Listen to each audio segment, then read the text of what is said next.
It really feels like things are changing so fast these days. Oh, definitely. Trying to keep up, to understand what's actually driving things. Yeah. It's a lot. It really is. And that's kind of the whole idea behind doing this deep dive, right? Mhm. To cut through some of that noise. Exactly. Pull back the curtain a little. So today we're looking into someone maybe not everyone thinks about daily, but who's got some really interesting connections in history.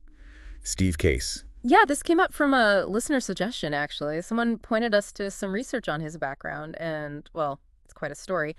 Ties into J.D. Vance, too. Okay, so that's the mission for today then. Figure out who Steve Case is, what he's been involved in, and maybe why his past and present roles matter for, what might be coming next. Pretty much. We've got some detailed material here that lays out his career, his family ties.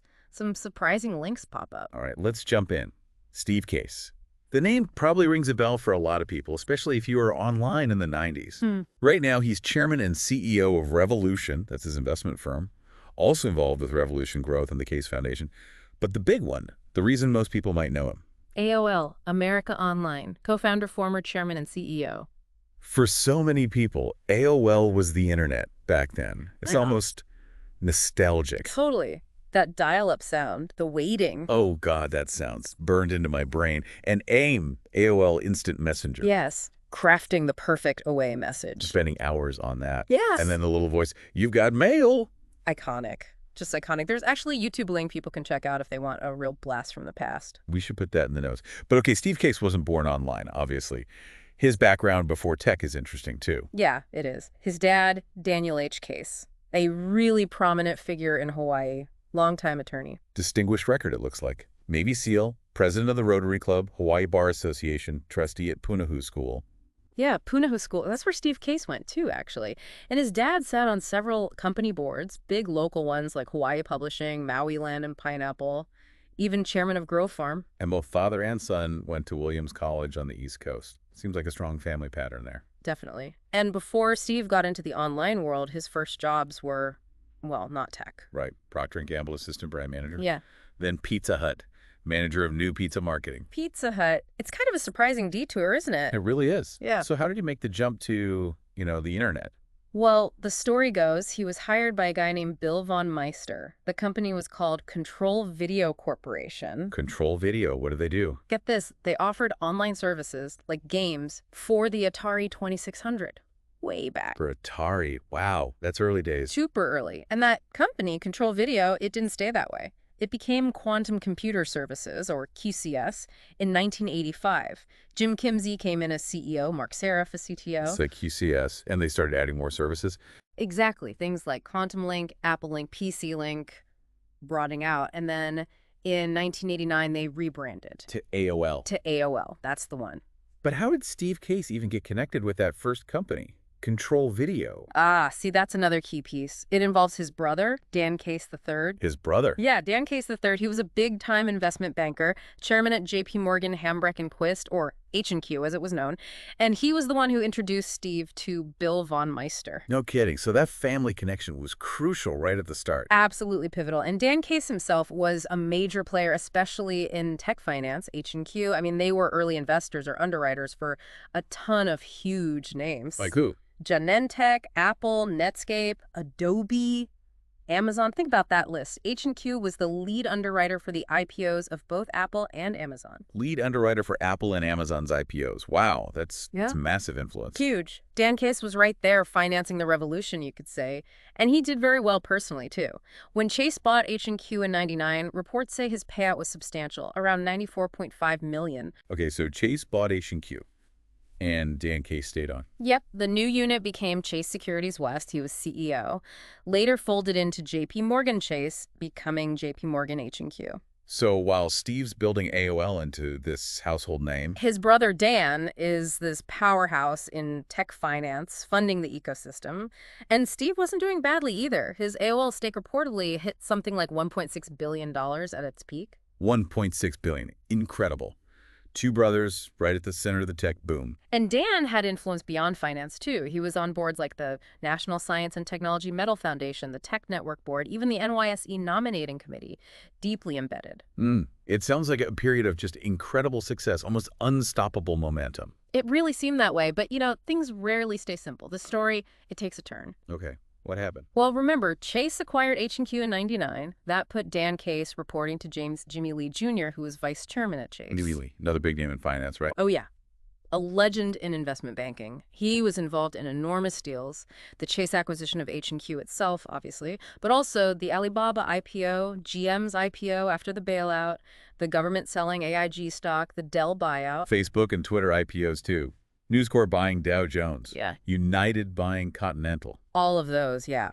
A real heavyweight. And interestingly enough, also a Williams College graduate, like the Case brothers. Small world at the top, huh? Yeah. So there was Dan Case reporting to Jimmy Lee. Mm-hmm. Was there friction there? The research mentioned a retention fund for H&Q execs. So the material suggests it wasn't the easiest dynamic, yeah. But then something much bigger happens. Before we get to that, though, another key player needs mentioning.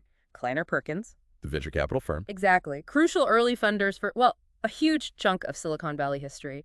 QCSAOL was one of theirs. Apple, Amazon, Gentech, again, Google, Facebook, Twitter. The list is long. They help build the landscape. So you have AOL booming, Dan Case influential in finance, Jimmy Lee overseeing things at Chase, Kleiner Perkins funding everything. What was the big turn? It was something completely unexpected. An act of God, as some might say. In March 2001, not long after the J.P. Morgan Chase merger solidified in 2000, Dan Case III was diagnosed with aggressive brain cancer. Oh, wow. That's awful. Truly tragic. He fought it, but sadly passed away in June 2002. He left behind his wife, Stacey Black Case, who, interestingly, is an alum of the London School of Economics and chairs Walnut Management Company. What a terrible blow, right in the middle of everything. Absolutely. And that period, 2001, 2002, it was turbulent in general. The whole dot-com bubble had burst. It peaked around March 2000, then crashed hard through 2001 into late 2002. Right, the crash. Lots of companies just vanished. And smack in the middle of all that, before the crash really hit bottom, but after the peak, came the AOL-Time Warner merger, January 2000. Ah, yes, the infamous merger. Steve Case leading the charge with Gerald Levin from Time Warner. Heralded as the future, this mega combination of old media and new media, but it didn't quite work out that way. No, it really didn't. Often cited as one of the worst mergers ever, right? What went wrong? A lot of things. Integrating those cultures. AOL's fast-moving internet vibe with Time Warner's established media giant structure was incredibly hard. Different paces, different ways of doing business. And as Decent Jonathan lays out in the research, the timing with the dot-com bust couldn't have been worse. Yeah. Just amplified all the internal problems. Exactly. Plus, you had the economic fallout from 9/11, the Enron scandal shaking confidence. It was just a perfect storm. The promised synergies never appeared. The value plummeted. And Steve Case eventually stepped down. He did. Left AOL Time Warner. But he wasn't done. In 2003, he founded Revolution LLC, his investment firm. Revolution. Okay, so that's his next chapter. And this is where J.D. Vance comes into the picture. That's right. According to the material, Vance worked at Revolution as a managing director from 2017 to 2019. This was after he spent a couple of years working with Peter Thiel at Mithril Capital. And Revolution's focus was, what? Still tech. Tech and biotech, yeah, but with a specific angle.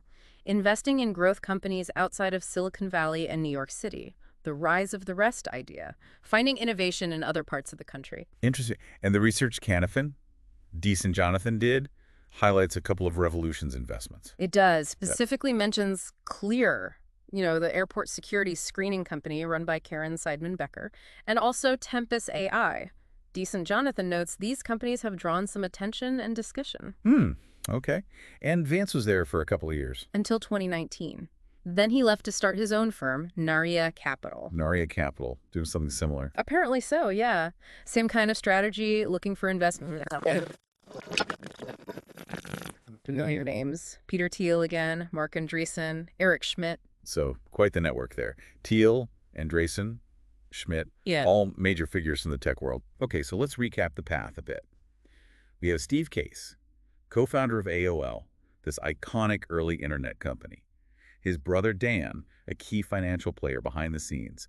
The massive AOL Time Warner merger that didn't pan out. The tragic loss of his brother. Then Steve starts Revolution, investing in non-coastal tech. And brings J.D. Vance into that firm for a period, who then goes on to start his own similarly focused fund backed by other tech titans. When you lay it all out like that, The connections are pretty striking, from the early days of dial-up to today's investment landscape and political figures. It really shows how these careers and relationships evolve over decades. Someone central to the first internet wave is now funding the next generation and mentoring people who then move into significant roles themselves. It does raise a question, doesn't it? You look at Steve Case's journey shaping the early consumer internet, then shifting to this rise of the rest investment strategy and his connection with Vance. What might that history suggest to you about where technology is heading and how it intersects with, well, everything else? That's the core question, really. What does this web of connections and history imply for the future? It's not just about code and startups anymore. It's deeply tied into finance, regional development, maybe even politics. Something definitely worth thinking about, understanding these backstories, these networks. Mm. It feels important for getting a clearer picture. Absolutely. These deep dives pulling on one thread, like Steve Case's career, can really illuminate a much bigger landscape. Well, thanks for unpacking all that today. A lot to consider there.